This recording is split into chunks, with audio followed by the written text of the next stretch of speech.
Predicted what would happen. Exactly what we predicted happened. This city is now an embarrassment in the entire world, nationally, internationally. I went on a Spanish radio station today and I was explaining our position. He said Mr. Abbott should be getting an award, not a citation. This is how we look to the rest of the world. But the mayor came out after he received criticism and he said there's no problem in Fort Lauderdale. We're working with 70 churches, 20-some organizations that are feeding on a daily basis.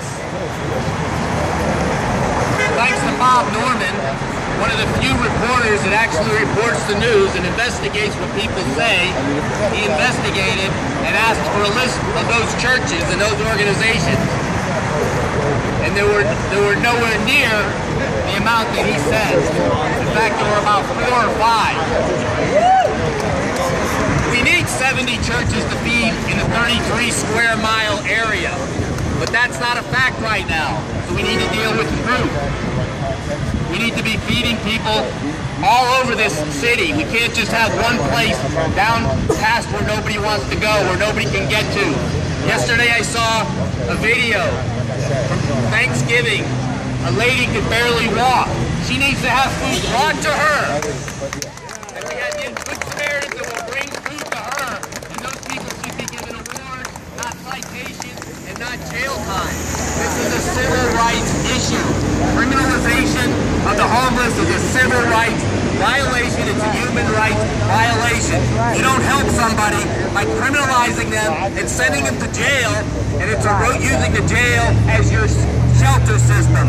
So when the boat show comes through, you can round people up and put them out of sight. That is not a compassionate city. That is not a city that helps people. That is not a city that lifts people up. We need to find housing for people where they can be fed where they want to go. I guarantee if we had those places, they're not going to be standing over here in Stranahan Park waiting for a handout. They're going to be in their place nice and eating. That would be helping. And that's why we're here today, because our city officials, they decided to take the route of criminalization. They decided to take the route of violating people's human rights and their civil rights. Even if there were 70 churches, even if there were 20 organizations, homeless people live in a dark, dark world sometimes. When they get the flu, they don't get to curl up in their nice bed like we do.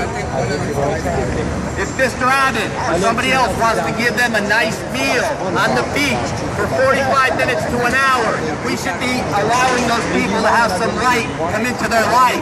What kind of a nation, what kind of people deprive people from a little bit of joy in life?